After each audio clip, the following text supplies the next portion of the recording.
Hello students, welcome to EPG Pathshala. I am Dr. Anupama, Professor at Department of Economics, Punjabi University, Patiala. I am going to talk about the module Employment and Urban Labour Markets from Population, Urbanization and Poverty. So students, we are going to discuss about the changes in trends and structure of employment along with the process of urbanization. We will also discuss the trends and patterns of unemployment along with the structure transformation of the economy. The main objectives of this module are to examine the concept of structure transformation, the theoretical background of shift of labor force from rural to urban areas, the characteristics of employment in India in general and urban employment in particular, the unemployment rate in urban areas, the variations in urban unemployment rates according to education and age. Over the last few decades, the growth and change in the developing world has also been associated with growing size of urban labor markets. Usually, we associate the urbanization of labor force with structure transformation of the economy. The dualistic growth models say that agriculture sector or the rural market has a limited capacity to absorb the ever-growing labor force. Therefore, the surplus labor necessarily moves to the urban areas. Lewis visualized the movement of the unlimited supply of labor to be absorbed by the capitalist sector of the economy. He indicates urban labor market acts as a powerful engine for stimulating growth and economic transformation. This model, however, ignored the distributional aspects and visualized that the surpluses and deficits in the labor supply will be automatically adjusted through the market forces. However, the model by Harris and Todaro seemed to be filling this vacuum by introducing various supply-side assumptions conducive to disequilibrium in the urban labor market.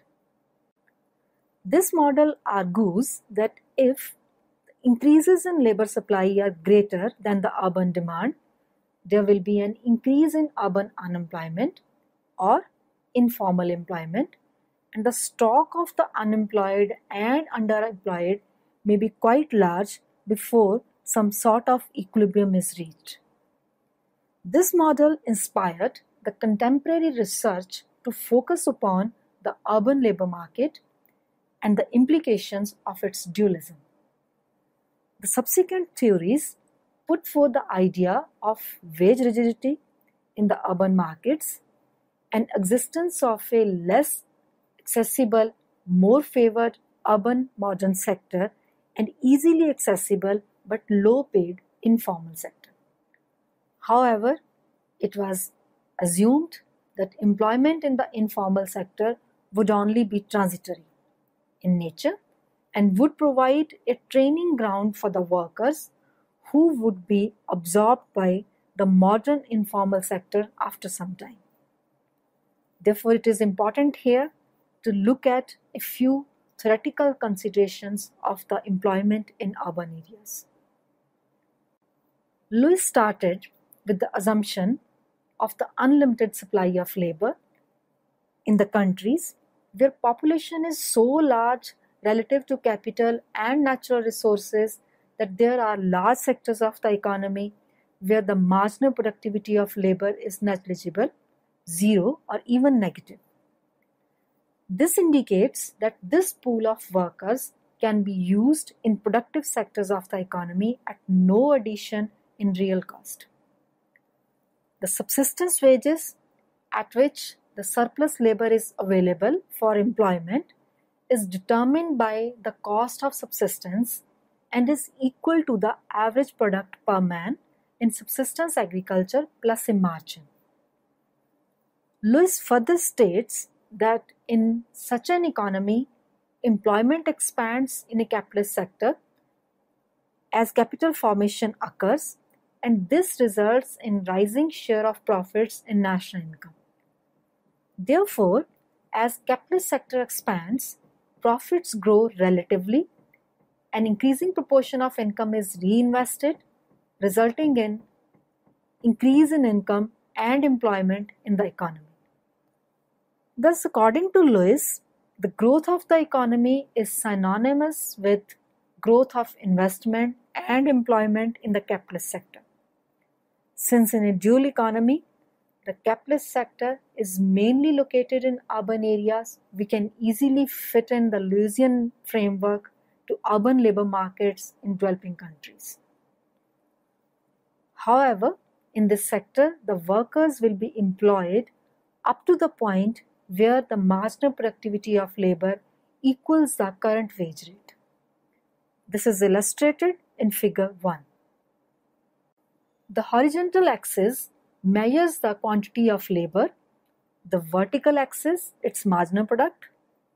There is a fixed amount of capital, OW is the current wage, if the marginal product of labor was outside capitalist sector, OR are to be employed. But the rational capitalist would employ only OM workers at the given wage rate, as by employing this much of the workers, the wage rate is equal to the marginal product in this sector. The figure shows that OMPW is the total wage bill and WPN is the capitalist surplus.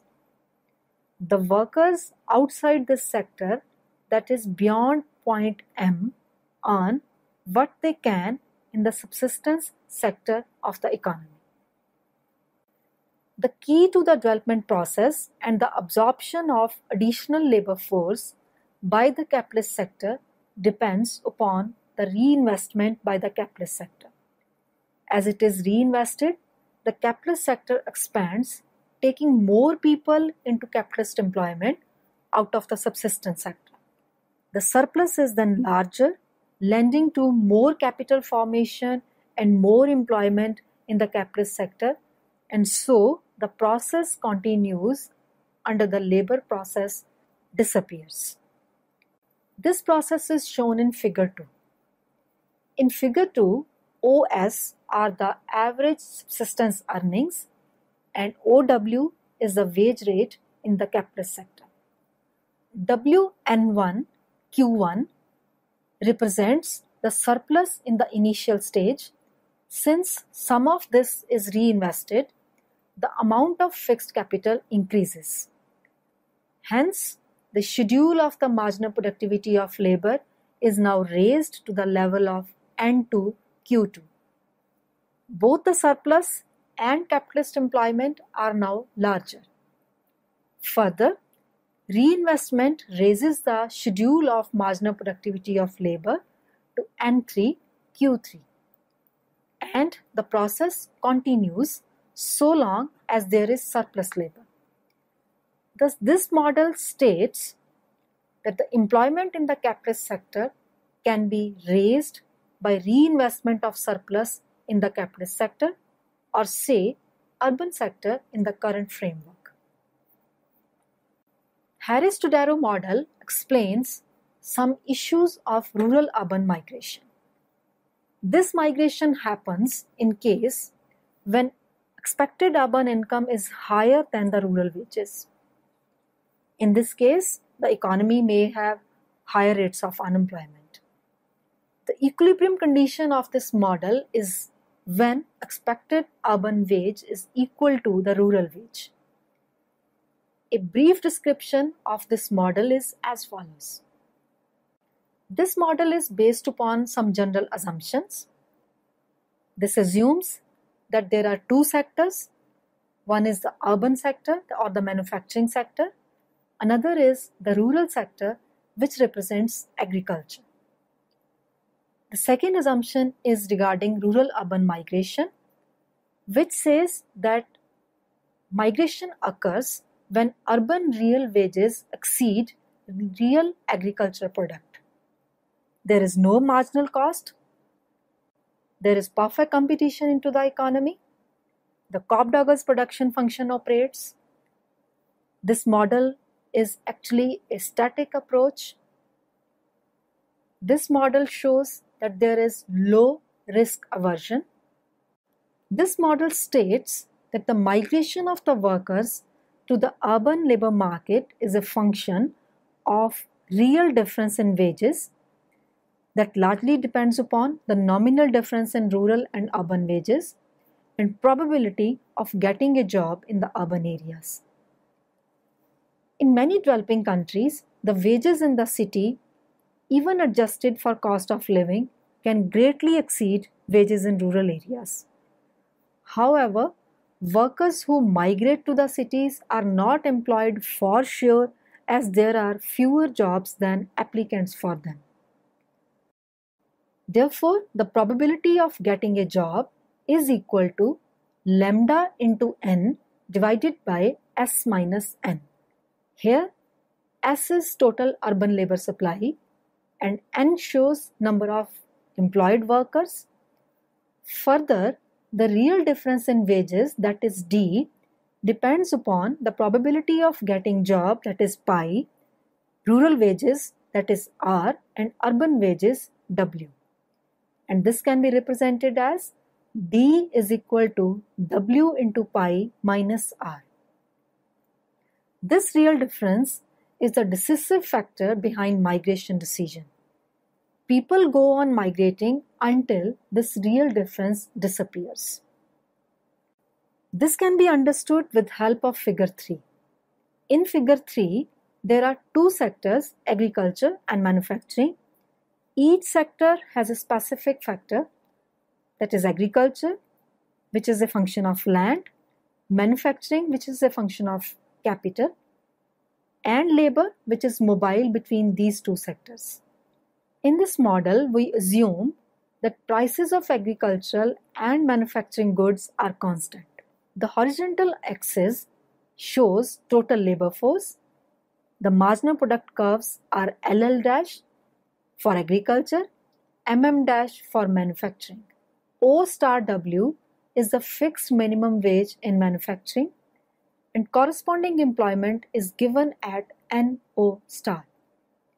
According to Harrison Todaro, in equilibrium, the expected urban wage must be equal to the agricultural wage. We draw a rectangular hyperbola through J and let it intersect LL dash at R. This is the indifference curve of migration. On this curve, the rural and urban workers would be having same satisfaction, as there would be no real difference in their wages. This gives agricultural wage OV and rural employment OG. The remaining part GN will be unemployed pool. Manufacturing wage bill NJWO star rectangular area is spread over the whole urban labor force. Manufacturing wage bill NJWO star rectangular area is spread over the whole urban labor force. And we get the expected urban wage GR, which is the average of minimum wage O star W received by the employed and the zero wage received by the unemployed. Since two shaded areas are equal, the expected urban wage is equal to the rural wage. These theories have focused upon the dual nature of urban markets and the wage differentials therein. However, if we switch to the dominant informal character of urban labor market, much of the theories are not so close to the reality, as there exists a significant group of people who are neither employed in modern sector jobs nor unemployed. They occupy an intermediate position, sometimes called underemployed, whereby they are working, hence not unemployed, but the work was by no means modern, nor that, but the work was by no means modern, nor for that matter was the pay. A number of authors studied this sector and made its characteristics known. The result is the widespread recognition of what has come to be called as urban informal sector. The criteria for informal sector identified in ILO report on Kenya 1972 were ease of entry, reliance of indigenous resources, family ownership of enterprises, and small scale of operation. This also includes labor-intensive and adapted technology, skilled acquired outside the formal school system, and unregulated and competitive markets. Informal sector activities are largely ignored, rarely supported, often regulated, and sometimes actively discouraged by the government. Thus, we find that urban labor markets in developing countries are dichotomous. On the one hand, there is a formal labor market, and on the other hand, there is the informal labor segment, which is in many ways a result of failure of the formal segment to create sufficient job opportunities for the urban population. In many developing countries, wage employment in the modern sector has fallen in absolute terms over time. This situation has been made worse in the 80s and 90s by retrenchment in the public sector in most of these economies. Since much of the formal sector employment in developing countries is concentrated in and around urban locations, they have had clear repercussions on urban employment. The failure of urban employment in the modern private sector has led to a rapid expansion of informal sector. The share of urban employment in the informal sector is quite high and is estimated to be above 75% in the developing world. Thus, the informal sector plays an important role in urban employment. As we have already discussed, the growth of the urban labor market mainly depends upon the shifts in the structure of the economy from agriculture to non-agriculture sector. Therefore, the growth of urban labor market largely depends upon the speed and pattern of structure transformation of the economy. The typical pattern involves initially a shift from an agriculture to an industrial economy through industrialization, which further leads to the rising importance of the service and tertiary sector even at the expense of industry or the transition to a service economy. Along with this growth pattern, we can easily observe the changes in pattern of employment. Although these patterns are assumed to be similar across countries, but the countries which have opened up their economies in the developing stage, that is when the industrial sector was not fully grown, the tertiarization of employment can begin at lower levels of income than it had in case of the developed countries. We can easily understand these patterns in case of India. The Indian strategy of growth has envisaged employment as a secondary objective with greater focus on development of the industry and agriculture, assuming that issue of unemployment would automatically be resolved in the due course. Further, it was also believed that with the expansion of the public sector and large-scale organized private sector, the quality of employment would not be any problem. Employment generation drew policy attention in the middle of the 70s, when after 2 decades of planned industrial and agricultural growth, it was felt that the growth has not brought desired results, and poverty and unemployment has increased in the economy. Further, during the 90s, when India adopted the new economic policy, the role of the public sector shrank. It was expected that the private sector would generate more jobs in the less regulatory framework, but that decade virtually observed a jobless growth, and most of the newly created employment opportunities were informal in character. Outside agriculture, greater number of people are employed in urban areas. Therefore, the liberalization of the economy had greater impact on employment in urban areas. A look at the long-term trends in employment in Table 1 shows that employment in the urban areas has always grown at a greater rate as compared to their rural counterparts.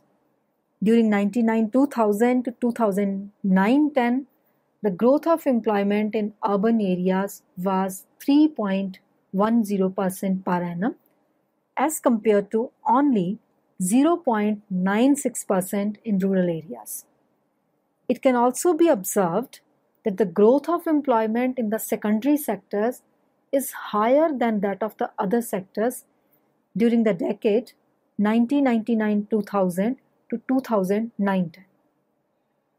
Outside the primary sector, employment is commonly understood to mean a job with a wage or salary.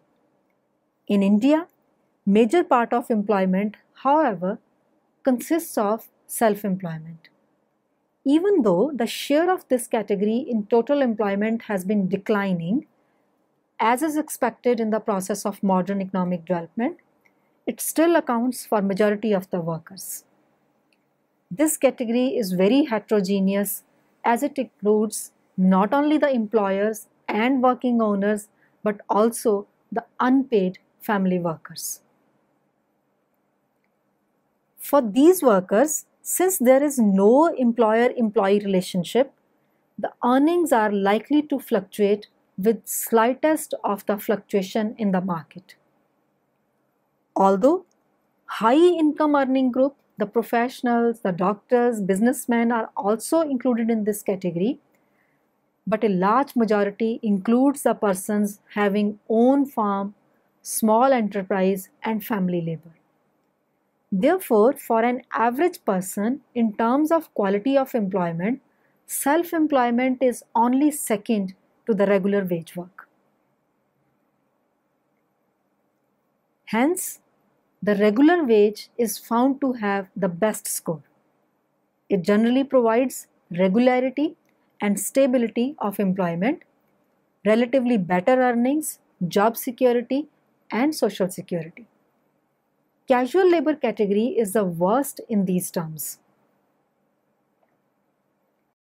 However, in India, even though the employment in self-employed category has declined, giving way to the wage employment, yet the pattern of this shift is not similar in rural and urban areas.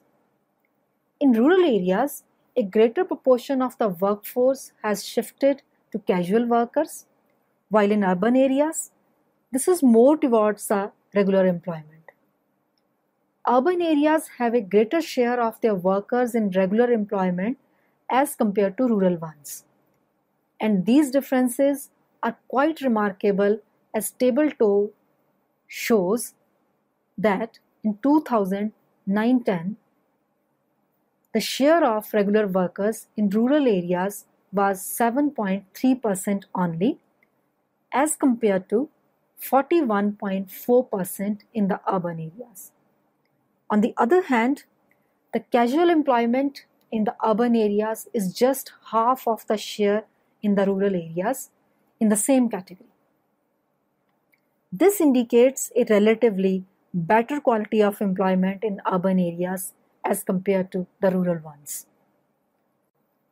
The quality of employment in urban areas can also be judged by the sectoral distribution of the workers.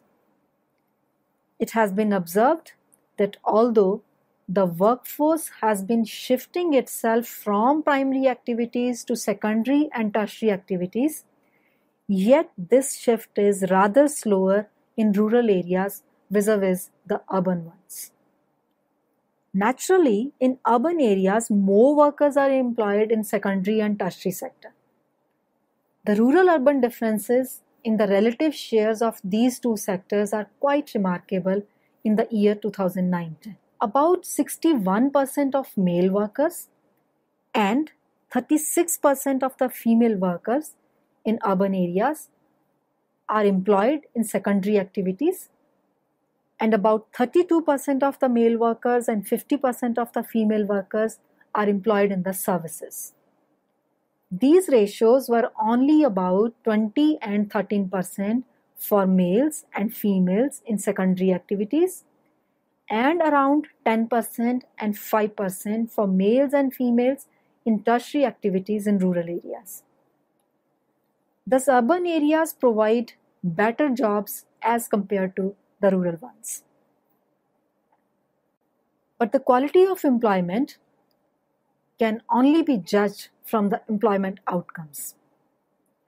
As we know that the employment in India is largely informal in character, and the informality is equally higher in non-agriculture sector. Therefore, the higher share of workers in urban areas in non-agricultural activities does not simply mean higher standard of living of urban workers as compared to their rural counterparts. This picture becomes clearer if we look at the distribution of workers according to the average wages earned by them. Table 3 clearly shows that for all types of workers, the wages in urban areas are higher as compared to the rural areas. These differences are much wider in case of regular workers, while for casual workers working in the public works, we can see very small differences vis-a-vis the other categories of the workers. Since a significant proportion of the urban workers work in regular jobs, a higher level of wages for them automatically indicates higher average wages in urban areas than those prevailing in the rural areas.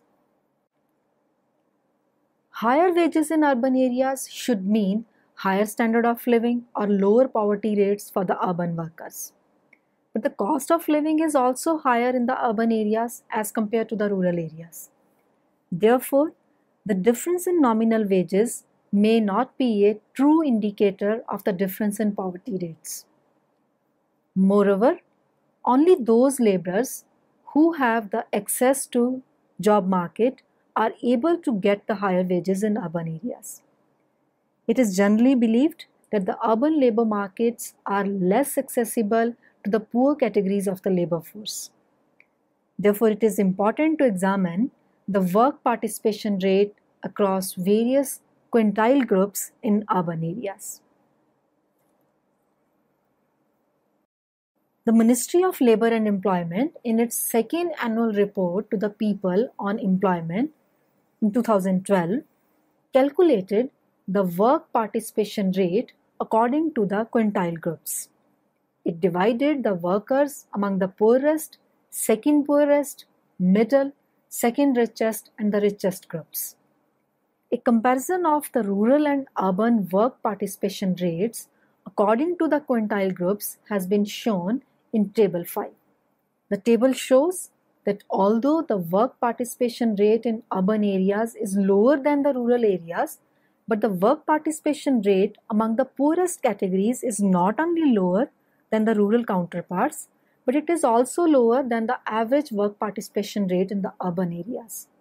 Further, the distribution of the workers according to the quintile groups shows that both in rural and urban areas, the poorest category is more employed in the casual jobs and in self-employment, while the richer groups has its greater hold on regular jobs. Thus, the excess of poor is lower to the regular jobs as compared to the richer quintile class.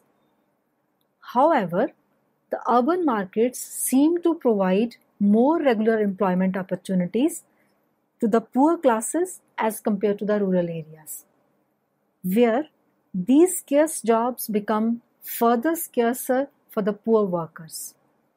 It is also being felt that when the crisis started having its impact on the Indian labor market, it is the people at the margins, that is the poorest groups, which bore the biggest brunt of this crisis. Further, the distribution of the workers according to quintile groups shows that both in rural and urban areas, the poorest category is more employed in casual jobs and in self-employment, while the richer groups has its greater hold on the regular jobs. Thus, the access of the poor is lower to the regular jobs as compared to the richer quintile class. However, the urban labor markets seems to provide more regular employment opportunities to the poor classes as compared to the rural areas, whereas these scarce jobs becomes further scarcer for the poor workers. It is also being felt that when the crisis started having its impact on the Indian labor market, it is the people at the margins that the poorest groups which bore the biggest brunt of the crisis. Unemployment is commonly viewed as a serious problem in India. Such tendencies, apart from depriving the masses to improve the livelihood options, also lead to widening inequalities in the labor market. In urban India, the rate of unemployment is higher than the rural areas, but this gap has narrowed down over a period of time. This can be observed from Table 5, which shows that the rate of unemployment in India has come down from 8.8% in 1977-78 to only 3.8% in 2011-12, while the rural India has registered a fall of 1 percentage points in its rate of unemployment during the same period. This has led to a fall in rural-urban gap in unemployment rates, which has reduced from a gap of 5.5 percentage points to only 1.5 percentage points. One reason of this narrowing gap is generally cited to be casualization of labor force, as most of the workers find one and another casual type of job throughout the year and so remained employed for majority time of the reference period. It is generally believed that the access to labor market is a bit difficult for those with lower education status than the persons with higher education. But the case of Indian labor market is interesting one, as up to the higher secondary level of education, the rate of unemployment rises as the level of education increases. And it is only beyond this level of education that the rate of unemployment falls with increase in education status. This seems to be true for both the rural-urban areas. Figure 3 throws light on this fact. The figure also shows that after the higher secondary level of education, the unemployment rate in urban areas is lower than in rural areas for same level of education. This points towards the fact that urban labor markets has greater absorptive capacities for the persons with higher education. Another aspect of differences in unemployment rate is the age-wise distribution of labor force. In figure 4, we can see that the unemployment rate according to usual status among the age group 15 to 29 years, that is the youth, was much higher in 2009-10 as compared to the overall average rates. Secondly, the rate was higher for the urban youth than that for the rural youth. Further, compared to the female youth, the unemployment rate for the male youth was lower in general and was substantially lower in urban India. So, the students, let us summarize what we have learned in this module. To sum up, it can be stated that the Indian labor market has experienced a structural transformation during the last 3 decades. This has changed the composition of urban labor market. The urban labor market in India undoubtedly shows several better features as compared to the rural areas, as it has shown a greater rate of employment growth during the last 3 decades as compared to rural areas. In rural areas, the casualization of the labor force is the dominant feature, while in the urban market a substantial proportion of the workers are in regular jobs who earn relatively higher wages.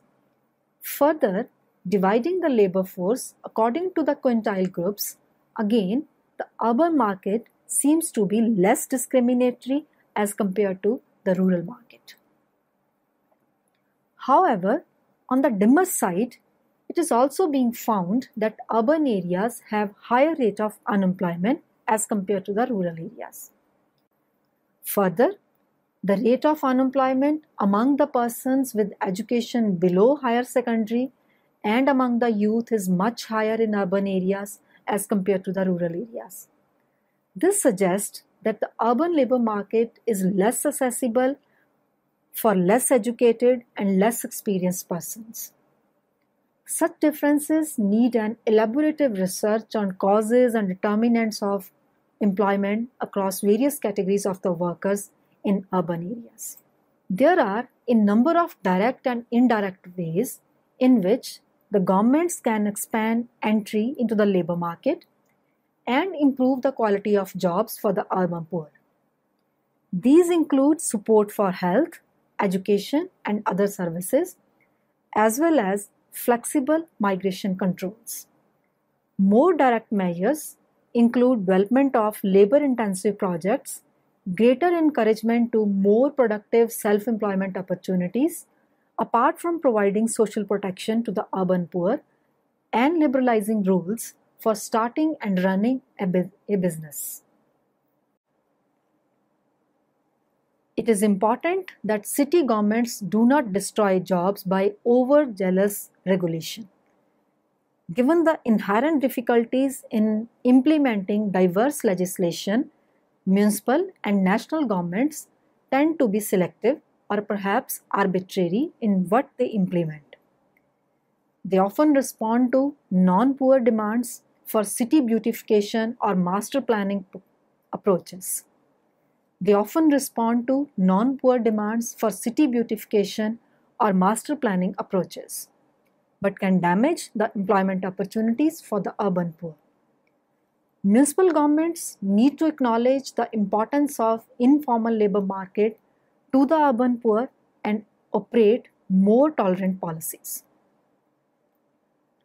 Besides, the private sector development requires governments to provide appropriate regulatory frameworks, an attractive infrastructure investment, and a workforce with at least a basic education. It is impossible to think about opportunity without considering the underlying institutions that drive labor market formation and development. It is easy to destroy income opportunities than to create them in the way that protects the most vulnerable from exploitation. The growth of the urban economy has major implications for whether and how the economy transforms, stimulates economic activities, and absorbs low-skilled and unskilled labor. The benefits of growth would be poorly distributed if not managed properly, for which specific policy responses are urgently required. And focus on employment-oriented growth is the surest way to equitable distribution of growth. That's all with today's lecture. I hope you must have enjoyed this lecture. Thank you.